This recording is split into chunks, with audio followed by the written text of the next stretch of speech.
All right, guys, it's time for the coffee run. Good morning, it's John from ProCrafts. I tell you what, I am still freezing. That morning session today, it's funny, yesterday was colder than today is in Seattle, but man alive, the garage today for some reason was just, I don't know what it was. The ambient temperature in there was freaking brutal. Anyway, wow, I'm still like to the bone, I'm chilled. So hopefully I don't stutter too much today and we get through a good show here. Good morning, everybody, and welcome. So let's get into it. What's happening today? The wild card weekend's over. My only loss was the freaking Dolphins. I picked Green Bay, as you know. I picked them on Friday. I had two sleepers this weekend. Green Bay, I thought was gonna pull that off. I don't think. I say this every year because I'm an Eagles fan. I don't think Dallas is very good. I think that they get way overhyped as far as being the best team in the league. Every year it seems like it, right? And every year they shit the bed because they're Dallas. So yeah, I knew they were going to lose. Philly I knew was going to lose. I actually thought the Dolphins were going to come in there, like I said, on that slick surface, and those speedy guys were going to be able to kind of juke out the D, but they let me down. Otherwise, it was a good weekend. And actually, for the most part, pretty good games. The weather played a part in a couple of them, which kind of, I don't know if I like that or not. I always go back and forth on whether I like the weather games because they're always fun. It brings you back to when you were a kid playing in the snow and stuff. But when it's that frigid and messed up, it kind of takes the, I don't know. It adds an element of luck to it, I guess, right? That I don't love. But anyway, it was a good weekend. It makes me sad because we're winding down, winding down the football season, and you're stuck with I don't know. To me, bad football is even better than most other sports to watch on TV. So I'm sad that the season comes to an end. But yeah, I love this time of year. This time of year is awesome. What else is going on? We have the daily paycheck recap coming up here. The Oddsmaker, we'll talk about this in a minute. It's got a lot of fight to it. That son of a gun is a fighter. And even though it's more boring than the 3-point Molly, I like it better, and I don't know why.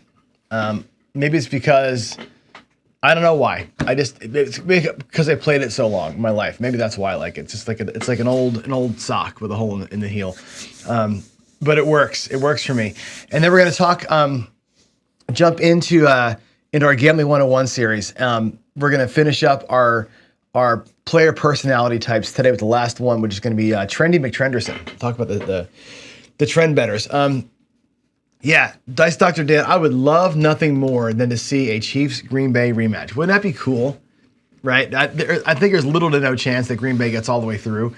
But I'll tell you what, if somebody's going to give San Fran a run with the group that's left, it's going to be Green Bay. I don't know that Tampa Bay or the Lions, whoever wins that game is not coming through. Whoever wins that game is not coming through San Francisco for sure. If Green Bay happens to win, I think that opens the door for maybe the Lions to come through, but that would be interesting too. So what team have you all adopted? If your team's out of it, in chat, let me know. If your team's out, what team have you adopted as your root for? Philly out big time last night, and I'm kind of torn, honestly, between the Lions and the Packers. I've always had a soft spot for the Packers. I went to school in Michigan, so the Lions have always been like the lovable, SOL Lions every year, same old Lions, right? They finally got a killer coach. I love Campbell. They're fun to watch. I want to root for them so bad, but I just want to see Green Bay. I want to see Green Bay come out. I want to see them come out of it, right? That'd be a fun championship game. A little bit of what did they used to call that? The NFC North division. Is that what Chris Berman used to call that? That'd be great if that came to be, wouldn't it? Yeah. All right, here we go. Let's jump in and look where we are with the Oddsmaker. So the Oddsmaker, now we're 8-4. We won $150 today. It wasn't a great win, but it was a great win. And I'll tell you why it was a great win. We came out of the gate ugly. Lost our first pass line bet. We lost a big, we had, odds on the 6 down there for 125, lost the 6. We lost on the 8. We picked ourselves off twice up there on the don't come. This came out of the gate with like 4 big losses out of the square. And we were down $460 before we even really had our first sip of coffee. And it fought back and got us back up to 145 in profit. So it actually in the middle of that, we had to dip in. We were past 5 units. We were actually into our 5th black chip plus another black chip to make the bets work. So we were out pretty good. We would have got whacked there. We'd have been down $500 today. But I'll tell you what, this thing finds a way to fight back. I don't know what it is about this strategy, but it finds a way to fight itself out of it. And it doesn't take much, right? I was saying it out there in the garage. You just need 1 or 2 6s or 8s to pop on the pass line, and you're going to be okay. And it always seems to happen. You get a point of 6, you get a adult point of 4, you hit the 6, you hit the 7 on the come out roll, and everything pays. That happens to me once a day, it seems like. It's like my own little mini ATS, like my little bonus bet. When that series happens, that thing wins, and it gets you right back. Today we did it twice. We were down $560. We did that same move 2 times, and we got ourselves up 150. The thing just has a bit of a fight to it. It's not going to hit a lot of home runs unless you stay in there and keep playing from profit. But yeah, it seems to be doing really well. The losses that we had were small. 3 little tiny losses, 1 massive loss because I played like an idiot. I'm actually, like I said, I'm proud of the strategy because, again, I played it most of my life. I played this one growing up when I was first learning the game because somebody taught it to me, obviously. It's more boring than the Molly. The Molly is a terribly boring strategy. I hate the Molly. But that one actually has more home run potential than this one does. The Molly can make more money for you than this one. I just, for some reason, don't like the rhythm of that one. I like the rhythm of this one. So, Dan, I went to Michigan State. As you know, I'm from New Jersey. Little history lesson for John here. I'm from a town in Jersey called Cape May. So if y'all, I know that my East Coast friends know Cape May pretty well. It's the very southernmost tip of Jersey. It's about a half hour out of AC. It's a resort town. So when I was growing up in Jersey, when I was growing up, there wasn't even AC yet, right? They had just coming around when I was in like junior high school. But yeah, I worked in restaurants. My parents owned a bookstore down there, and it was good to grow up on the East Coast, and I love Philly, and I love the whole vibe over there. But when I was 18, I had to get away. And I literally picked schools on a map. I went Ohio State, Michigan State, USC, UCLA, LSU. And I just picked big schools that I was watching on TV and just wanted to get away from where I lived. Didn't want to be the resort town, wanted to see something different. And just loved Michigan. I went to Michigan State and I dropped in there and I'm like, this is it. This is home. Everything about that school spoke to me. Complete opposite of UCLA, USC, and Ohio State was the worst of all of them, believe it or not. I visited LSU in August, which was probably a mistake. It was so unbelievably hot down there. I'm like, nope, got off the plane. I went like right back on the plane, like I'm done. But yeah, Michigan State is my school. That's why I'm anti-Michigan. Obviously, that's why I was hoping against hope that U of M would get killed in the Natty, but that didn't work out for me. Anyway, here we go. Oddsmaker is doing its thing, man. I'm telling you. So far, I'm enjoying playing this one. It's a nice, easy peasy, wake up in the morning, do your thing kind of a deal. So, all right. We will talk, by the way, in this one, more about the unit size as we go. I think maybe in week 4, I might change the unit size. I don't know. If I change the unit size, of course, we reduce the number of wins required, but we also increase the volatility. So far, we're not getting much past 5 units, 5 black chips in arrears most days. So thinking about it. All right, let's do it. Talk about your life as a gambler. And again, I know this gets old, but I'm going to say this same screen every day because we have to remember it. And I'll be able to, hopefully you all can recite it like the Pledge of Allegiance, right? Have goals. They are your North Star. They are your grounding for sure. Having a good strategy accounts for your wins. Hopefully the daily paycheck is showing you how all these things work, right? Having a goal, having a strategy that you can rely on and understand how it works. Again, strategy is not just like, oh, I'm going to play the mine today.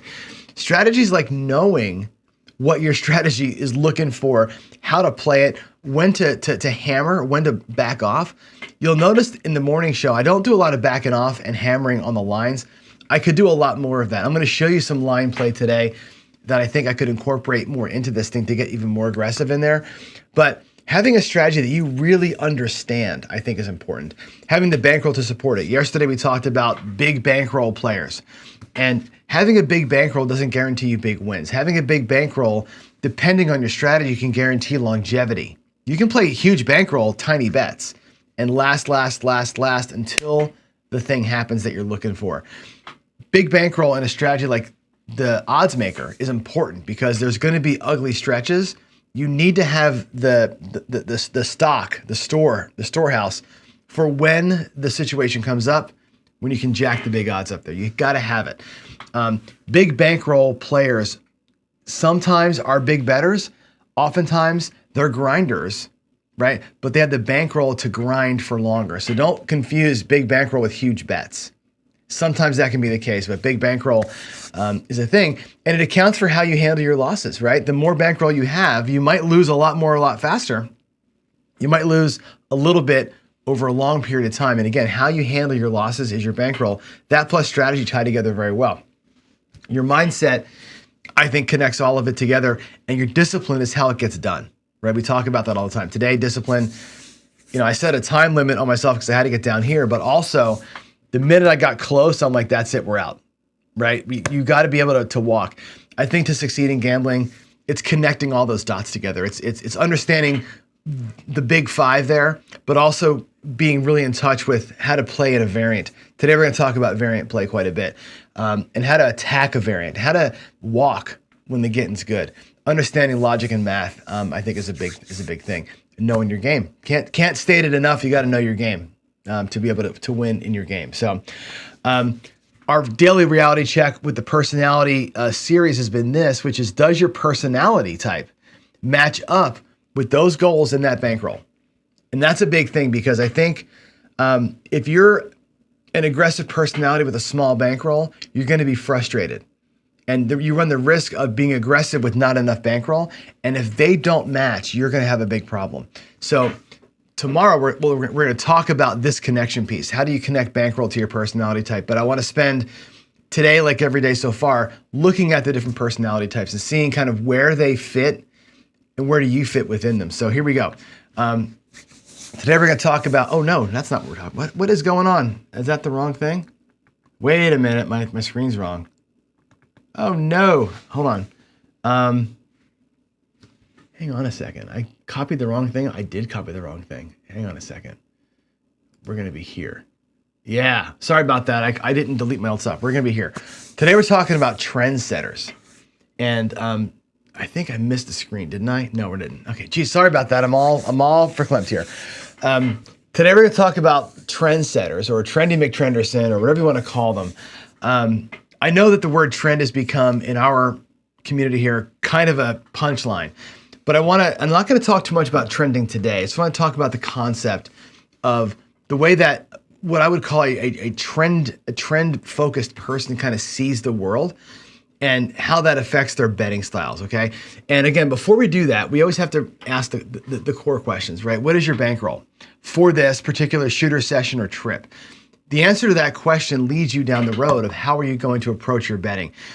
Small bankroll, let's say for a shooter, for a given like one shooter on the craps table or one spin on the wheel, your bankroll for that little, your slotted bankroll for that thing right there might change the way that you really approach, and the way that you, or the timing of when you're going to jump into a game. So again, state your goals. Can't say this enough, right? In this session for this shooter, I'm willing to risk $10, $50, $100, $1,000 to win X by playing whatever so that I can do a thing.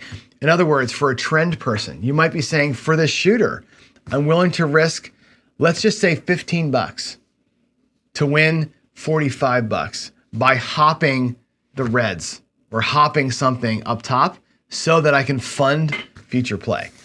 That might be your thing. You might just be working a simple little hop strategy, looking at dice outcomes and that kind of thing. That might be what you're doing. State that ahead of time so you don't get in there and go, oh, okay, and you're kind of random with your betting, what I mean, right? Be careful with that. So to wind it back, how does your personality match up with that goal sheet? Today we're going to look at trend spotters. And Call these things whatever you want to, these types of players. Trend spotters, trendsters, I joke, trendy McTrenderson, whatever. Frankly, folks, we're all trend bettors. If you think about this in when I get to the last point here, how do you spot somebody who's kind of a trend better? And I want you to think beyond the game of craps, which I know my channel's focused for the most part on craps. We're gonna break into other games, but think about other games, right? You've got people playing Baccarat that are taking notes all the time, right? You've got the sign, right? The big sign that shows player banker, tie, player banker. You got the sign at the roulette table that shows you what's been happening, right? The signs are kind of taking notes for you. In reality, what the signs are advertisements. Okay, the signs are the casinos trying to find people who consider themselves trend bettors and inviting them in. It's like literally the bait on the end of a nice fishing pole. That's what the signs are. But trend bettors oftentimes taking notes. I've seen people at the craps table take notes, drop out of bet. Okay, a trend spotter might be looking for a bet based on what you might call gambler's fallacy. In other words, I've seen 5 sevens before I've seen 1 4 or 1 10.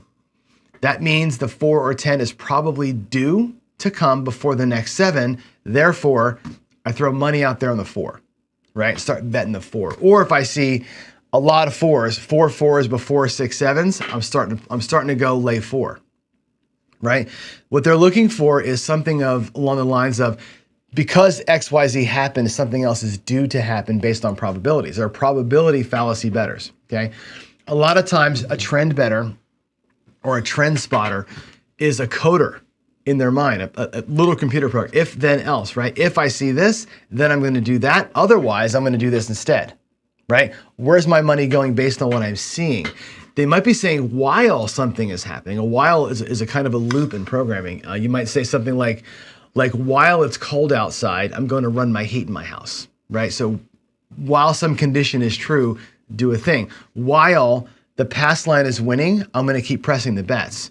While the 5 is coming, I'm going to progressively work the bet up, okay? So if you think yourself on a loop kind of thing, that would be a thing that I would say a trend better may be looking at, right? They oftentimes look at multiple events, okay? You'll see this, then that, bam, out I go. Their goal, by and large, is to destroy a variant or a streak. They're looking for things to happen in series. They're looking for a bunch of 9s to happen, or a bunch of 5s to happen, or a bunch of fields to happen, or a bunch of pass line wins, whatever it's gonna be. Maybe it's a bunch of reds on a roulette table. You see a cluster of outcomes. The guy or the gal that can spot a trend and bet it right is looking to destroy that, right? I believe, and I mean I believe with every fiber of my being, okay? And I don't know how true this actually is mathematically, but I believe the way to win in a casino is to understand variant betting. I think it's the ultimate key. Now, how you do that is up to you, whether you're going to employ whatever pressing system you want to employ, whether it's whatever progressive betting system you want to employ, whether it's the Kelly criteria, whatever you're going to use to hammer the variant. The whole casino is based on variance, right? There's going to be negative variance. You're going to lose 8 in a row, or 6 out of 8, or whatever, 7 out of 10. You're going to be in a negative variant, right? You're also going to win 7 out of 10 times. It's going to happen. You're going to see 5 reds, a black, and 3 reds. That's 8 out of 9 times that you're a winner. How you bet in those situations, I think, is the key to this thing, right? Being low as you can or off the table when the variant is not going the way you want it to go. When it picks back up again, you're betting with it and not jumping into it. In other words, if you see, I don't know, 5 reds in a row, you don't jump in and say, it's going to be red and here's all my bankroll, right? But if you work that thing as you go, trend bettors destroy variance. That is their whole mission, is to spot, not to spot it so much, but to catch a variant and destroy it, hammer that table at that point in time. You'll find that they are typically going to be aggressive and progressive bettors, okay? You'll find that somebody's trying to catch a trend or catch on a number that's happening or jump into a pocket is going to hammer that thing progressively. When you talk about the triple Lux from David at Casino Quest, these power press moves on the box, that's a trend betting move. That's like, hey, I am throwing sixes. I'm betting that six until I'm not throwing it no more. Like that's the idea, right? Their mindset is focused on it's happening. It's going to keep happening. I'm going to stay on what's happening, right? That I think is where the money is made. Okay. You can make consistent money like I do, being conservative and pulling out your small win goals all the time. You can make consistent money. You can hit the spike and destroy a table. You can felt a craps table. You can empty a rack, right? When you catch the streak and you bet it right. I think that's what the folks who are really focused on what you would call trend betting, or what I call catching a variant or catching a streak. This is what they're looking to do. Okay, in craps, a lot of times you'll see them hopping. Okay, you'll see players that are look. Time to hop a number for 3 rolls, or again, they're just going to hammer press what's happening. I think, frankly, come betting is kind of a trend catching sort of thing, right? If a number is going to be happening, right, a come bet gets you to the number, you put massive odds on it, you hit that, come back out with a little higher bet. If the number repeats 3 or 4 times, the come better is going to catch that wave naturally versus guessing at it, which is kind of a cool thing. In blackjack, card counters, right? They're looking for, here's the thing, card counters are math guys, right? They're doing math. They're playing mechanically. They've got a chart that says, I got to bet this much when the count is that much. You know, they have a whole thing they're going on, right?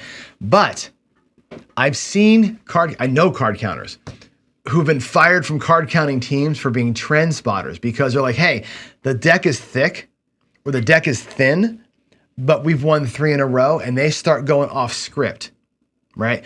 Off the bet level script to hammer a trend. That'll get you kicked off a card counting team. But when that happens, even if the count is bad and you're winning anyway, sometimes that's just what happens. And if you progress those bets in the variant, that's a way to empty a rack out, folks, right? Roulette, again, you might see these guys as chart watchers. Baccarat, you might see the folks that are taking all the notes and thinking things are going to happen. Again, trend bettors are banking on the fact that what just happened is going to continue happening. Now, we can have an argument, and we will on a future show, about what the word trending means versus the word variant versus the word pocket versus the word pattern. They're all describing the same thing, which is a series of things that have happened in a row. Okay, trending, typically speaking, looks behind you and says, hey, look, what just happened, I think is going to keep happening because it was happening. Okay, variant just says, what's happening, let's just keep on going, right? It's the same circumstance, different way to describe it. So I don't want to get hung up on words today. I want to get us focused on how do we deal in that world? How do we get through that world where the variant is the thing that makes you money? And I will go back on this and say this. Every one of you who plays the right side, every one of you that presses a bet, when it hits, you're in this world of trend betting. I think the trend or variant better is combined with all the other strategies, all the other personality types. If you're an aggressive player or a passive player, if you're a high bankroll player, if you're in any one of the other psychologies and you're pressing bets, you're using the variant or the streak or the trend to assist and to bolster your chances of winning in your preferred way of playing. Every one of you that presses a bet falls into this category. Now, you might fall into this category and be conservative because you're going to leave early or bet small. You may fall into this category and be an aggressive bettor because you're destroying your presses. But trust me, if you're right-sided and you're progressing bets, you're into this way of categorization. Just to what degree you care about the trend is kind of where that lands. So that's an overview of what I would call a trendster or a trend spotter. Okay, let's go to our table here and let me wind back a little bit. And I want to give you just a couple of quick little rollouts here. And I'll give you an example of ways that you can attack a trend and some things that I think people are looking for when they bet trends. Here we go. All right, there it is. While I go back there, I'm going to grab a little bit of coffee. I'm going to check some of the chats too. By the way, on your chats, if you want me to talk to you about it, put a Q or a PC in front of it so I can do it, right? Toro says, looking for cause and effect, right? That's what I was saying earlier about the if then else. If I see this, then I see that, because it's gonna happen, right? That's these trigger events make you act, okay? I'm actually gonna show you one of our favorite strategies here that are triggers, right? The jackalope that we used to do is a good trigger. Gargoyle says, I am confusing patterns and trends. I'm not the one that's wrong, right? I'm not the one that's wrong about it. I'm gonna actually come back and talk about that quote in a little bit. And we're gonna get that definition right here in a little bit. Anyway, let's go to our table. Let's get back here and look at a couple of things that are trend sort of things, okay? Now, one is gonna be the streak, okay? We'll use the field because it's easy, okay? And I don't like to promote field betting, but the field is gonna be an easy one to show because I can get the dice to roll and every time we have a decision to make, okay? One thing you can do, and let's just take a quarter table because it's easy, okay? We'll take quarters, is bet low when the trend is not in your favor. And right now we have no number, right? So you're gonna wait. There's a 5, it's not a field number. There's a 10, that is a field number. Let me go in with the smallest possible bet that I can make, which is a quarter, okay? We'll say it's a $25 table. The smallest bet I can make until something starts happening. And here we go. There's a 6, so we're out of it. Now, I may go back in and rock a small table minimum bet until I get the condition that I want. I don't want to miss the first one, but what I'm looking for is 2, 3, 4 in a row. We'll do like an aggressive little paroli here just to watch it happen. There's a 7. Again, minimum bets while we're in a bad spot. Minimum bets while we're in a bad spot. We're gonna be out. I'll put the losses over here, you can see them. There's the losses. There's 4 losses in a row, by the way. Minimum bets. There's a win, and we're gonna parlay that win. There's another win, okay? There's 2 wins. Now, my choice here, I can parlay it a second time, really try and rock the streak, or I can regress it once and then start pressing from here, right? However you want to approach that, your call, but you're looking for 3, 4 in a row to make money. I may just pull 2 and leave that parlay out there. I'll put this back up in the rack. There's an 8, so we don't hit it. There are 6 total losses. We'll come back out here again. Again, lower the bet. 8, oh my God, look at the 8s and 6s today. Jeez, Lou, getting crushed. Oh my God, look at this, right? But look at, we're like minimizing another 8, holy cannoli. We're minimizing our exposure when it's not good for us. Again, we'll take a little win there. We'll parlay the win. There's a 9. We'll stay parlayed. We didn't get it. You see what I'm doing here? I'm smallest possible, smallest, and when it's bad for us, we're gonna rock the littlest bet we can rock. Okay? When it's good for us, we try and parlay. Now, another way to approach this, and I know that a lot of guys who do this like this will do it again. Let's take the same thing and let's only go out there following a field win, right? There's an 8, there's a 6. Don't bet at all. There's a 5, there's an 8. Don't bet at all until you see a field. Now we follow it. And again, trying to catch 4 in a row, when you wait for 1, you can only catch really 3 in a row, right? Because you kind of burned the first one, but that's okay. We're out there for the field. We lose it. We wait until we see another field. There's a 5, 6, another 6, 7. Good gravy. There's a 10. Jump into the field. Follow the winners, right? There's an 8. We lose it. That's 2 units down. We've seen 2 really bad negative field trends, right? We've had 6 or 7, 6 or 7, 6 or 7 in a row, no fields. Wait until you get the condition you want. There's a yo, jump in. There's a midnight. That's fantastic. That pays 3. Parlay it up. There's an 8. It goes away. Wait again. 6, 8, 7, 10. Back in we go. 8. We're out. Wait for it to show up again. 7, 9. Back in the field. 9. Press it up. There's a 4. Take 2. We rest it down. Guess what? All of our money's back. We're back into the base bet. There's a 7. Wait for it to start again. And again, that's a simple little trend system, right? To wait for it to happen, then jump in, parlay, parlay, pull back, right? A simple little catch a small streak. On roulette, picture that being red, black, red, black, red, black, right? Where it's black, black, black, black, black, and you're losing, right? Waiting for the reds to come before you jump into it. Or baccarat playing banker player. On craps, there's no, unfortunately, field, no field that you can do that. You can't jump field betting, not field betting. You just can't unless you want to hop the non-field numbers. So there's not like a red-black equivalent that we have other than the lines. And you can, again, follow a line trend too the same way.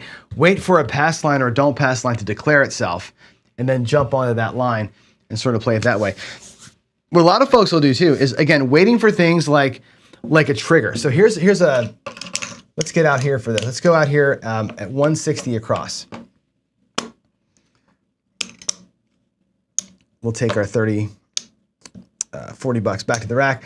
There's 160 across, and we're gonna lay let's lay the 5 and the 9 we'll do them for 75 bucks each. I'll take 50 bucks back to my rack. Okay, and here's one of these trigger systems. This is what Toro was talking about, right? Sometimes you trigger yourself on things. These bets are gonna be off, okay? This is the jackalope strategy, okay? Waiting for things to be off. We're gonna go ahead and let a 7 happen, right? Everything's off, either a 5 or a 9 happen or a 7 happens, right? Here's a 7, okay? When that happens, you win 100 bucks. You win 50 on each, 100 bucks to the rack. Let it sit out there. Keep going until you have either a 5, 9, or a 7. And we trigger ourselves either to take money or go crazy. 8, 4, 4, 6. Boy, how about something here? 9. Okay, we lose our 9, $75. That sucks, right? Now we're gonna switch. These are gonna go on. This is gonna come off for a minute. And this might be more than 160. This might be something a little bigger, but we lost 75 bucks up here. This is probably a little higher than that, but I'm just gonna give you the idea. Let's get something on the inside. There's 50 bucks. There's another 50 bucks. Bets are off. Lay, net $25. Now we've netted 125 on that series, right? We let ourselves get triggered when we lost one of these bets. Let the across bets come out, take a couple hits, and switch yourself back. There's a yo. There's a 10. We're not on it because we're off. There's a 9. We lose the 9 again. Bring the lay bet down. Turn the bets on. Dodge the 7. We don't dodge the 7. You're trying to either get a 7 paid up here or dodge it for one roll here. Again, to trigger a system, right? When I see this happen, I jump into here. When I see that happen, I jump back to here. Again, you're following some sort of following a 9, I'm not gonna see a 7, or following a whatever, I'm not gonna see a something else. That's the idea behind that sort of betting. And again, I think if I look at like these big streaks that can happen, when I talk about let's go 64 across here. Let's just keep playing around with some fun stuff. There we go. Let's go 64 across, boom. All right. We talk about, and again, I filmed a video yesterday called Rack the Black. And in that video, I talk about how do you bring each number from where it is to where it's gonna catch a black chip, okay? And again, this is the essence of following some sort of a trend. If a shooter is in a pocket and they're throwing a bunch of 9s, which happens. On my morning show, the last 2 shooters, or yesterday, or Friday's last shooter, Monday's first shooter, between those 2 shooters, it was 20 rolls and there was 11 6s. So it happens, right? And you catch something crazy. And this is the idea of following the number that's coming. And again, whatever the number is coming, is it because the shooter's rolling that number because they're making it happen or whatever? But again, you're gonna go from 14 bucks, you're gonna drop money or just go to 24 with it. And again, that's a predictive bet. That's because you threw a 6, I think you're gonna throw more 6s, right? And when that comes in and that pays the 28 bucks, which is fantastic, right? Now we're gonna take it to $42 or 40, we can go stay at 48, right? Again, you're gonna not take anything back. You're gonna keep on beating the number to death until it gets to the value that you want. If you're pressing bets, you're basically making a trend bet. You're betting on the number to keep coming. And I like the looking at it in roulette a little bit better because craps is the multi-roll, the multi-roll nature of these bets makes it weird to talk about trending up in here. Where roulette is the more natural, it's the more natural view of it, I guess, right? So when you see things like this, black, black, black, and then you go red, red, black, red, and then you have like all this big run of blacks in a row, right? That happens all the time in roulette, right? And I guess the question I've got for you is how do you bet here? There's a really good sequence of bets, right? Which is a pretty typical outcome on a roulette wheel. How do you bet in here, right? If you did what I did in the field, right? And you're gonna bet 1 unit here and win 1 unit, press it up, win your press right here for hit number 3, regress down to 1, right? You've pulled 3 units in profit off the table. You're gonna lose that bet. Come out in here, you're gonna follow the red, let's say, right? Let's say you follow the winner all the time, you lose that bet. You come to black, you lose the bet. You come to red, you lose it again. You're down, all your money's gone, but you're even at this point. You won enough and you got to here and you're even, and now you're gonna bet 1, you're gonna win it, parlay it up. You're gonna win that one for 2 units, regress down. Come over here, you're gonna win it, parlay it, win your parlay, up and pull. There's 3 units a win, up and pull. You're gonna win 4 and go up and pull. You're gonna win 5 and go up 1 and pull. And by following a trend, you're now up 14 units, right? We've done the same thing many times before, but betting low when you're losing and up when you're winning is following the streak. I would ask the question, I ask this every day. If you walk up to a roulette table and you saw this, 1, 2, 3, 4, 5, 6, 7, 8 blacks in a row, what is your first bet? If you're already at the table, you're probably like I was. You got a nice 5, 6, 7, 8 unit bet there. If you walked up, you're probably still betting 1 unit. I think that's the big difference. So here we go. Let's see. Let's go back over to here. I'm going to come back to my screen. Let's see. I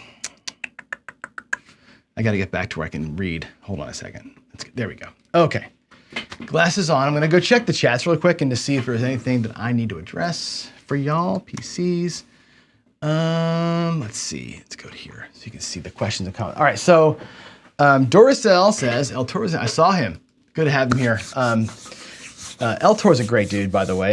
He and I have talked a few times on the phone. He's just one of my favorite people for sure.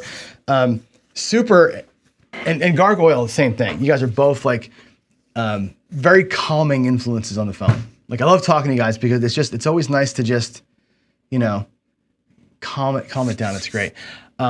Gargoyle says, I am confusing patterns and trends. I'm not confusing it.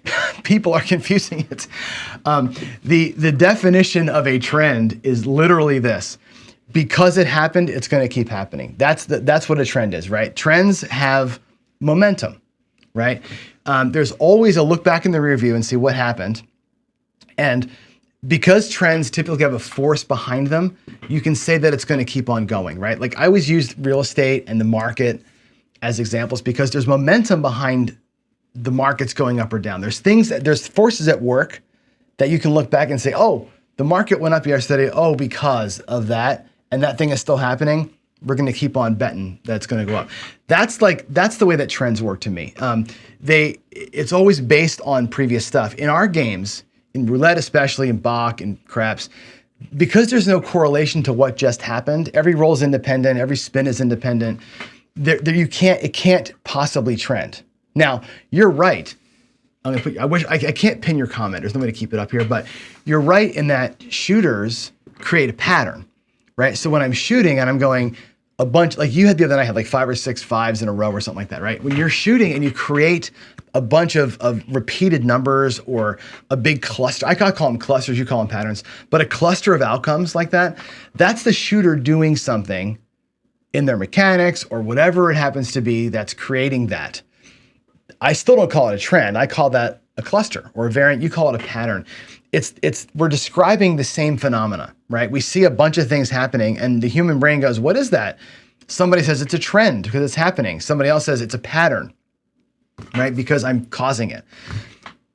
The word ultimately doesn't matter that much, right? It is a cluster of outcomes. It's a variant in the matrix. It's something weird that's going on in the moment. I think all this aside, the word that we use, the most important thing is to bet it right. The most important thing is to bet those things right. And like I said, when it's not going your way, you bet low or you don't bet at all. When it is going your way, when you see the things you want to see, I think Darksider says this a lot, assume it's going to keep happening until it's not. And that's kind of the way that I approach it as well. There's no mathematical basis for that, obviously, but yeah, if it's happening, I'm going to assume it's going to keep on happening. When I see somebody throwing 2 5s, you can better believe that we're staying on the 5. I'm not going to pull my 5 bet down. I might put more money onto it. Does that matter? Or does that make sense? So yeah, 100%. You gotta rock what's happening. I think that's the big thing. Jen says, I'm not trying to change my mind. I'm just saying the words, call it what you want.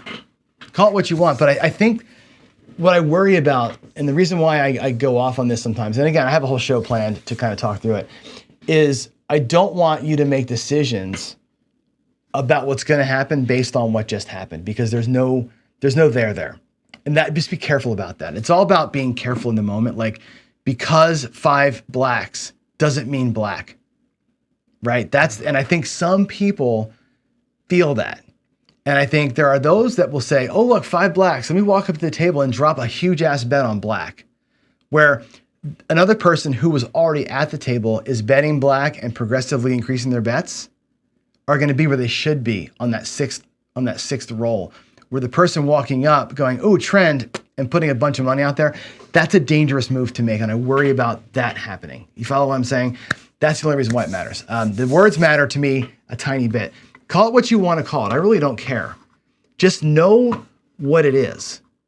In your soul, please know that they're independent events. All right.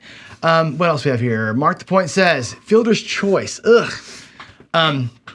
The only thing good about the fielder's choice bet, I think, is it's got some dealer tip built into it. Doesn't it have I think it's got a dealer's tip built into it. Otherwise, I think the edge on that bet is like 9% or something like that. It's terrible. Not good. Winner Club says $25 field hit, go to 30, go to 35, and you keep going, right? That's following the streak. That's betting the streak. It's perfect. That's exactly what you do. You bet the streak. Exactly.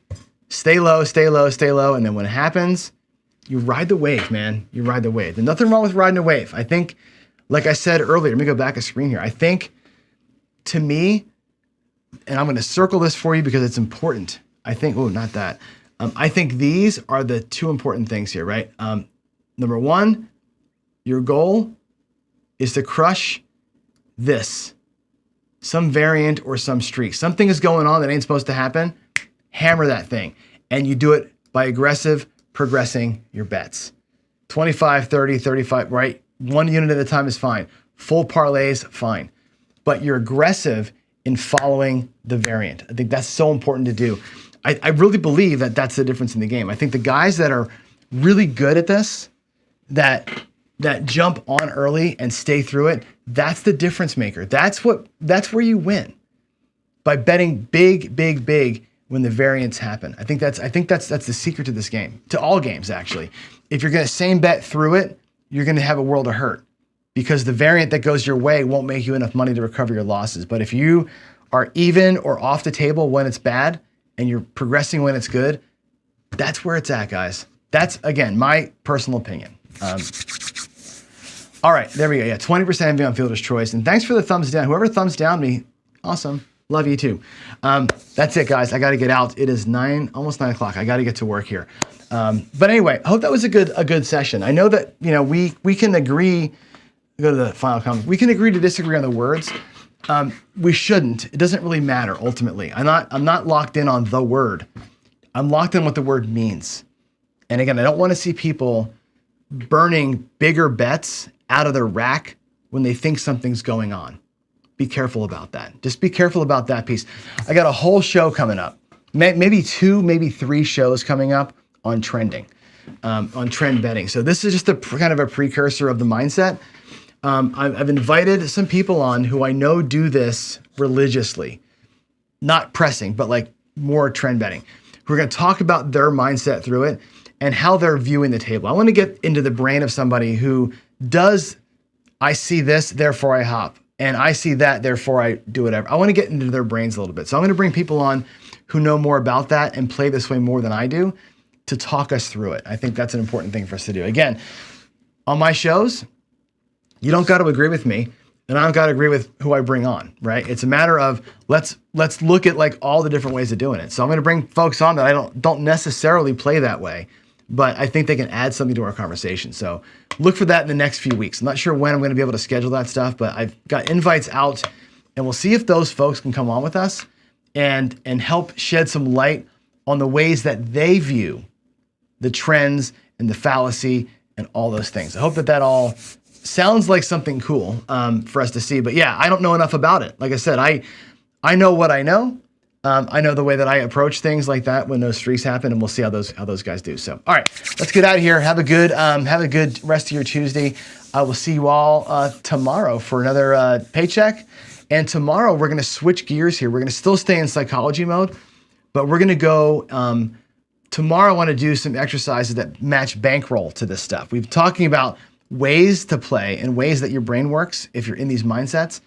Tomorrow I want to get into the connection of bankroll to that and what kind of bankroll you need if you're each kind of personality type and how that maps to your goals. That whole question we talk about what's your goals and how does it match. Tomorrow we're going to try and find some way to correlate all that stuff together. All right, that's it. You'll have a great rest of your week or rest of your day, and I will see you in the morning. Thanks all. Bye.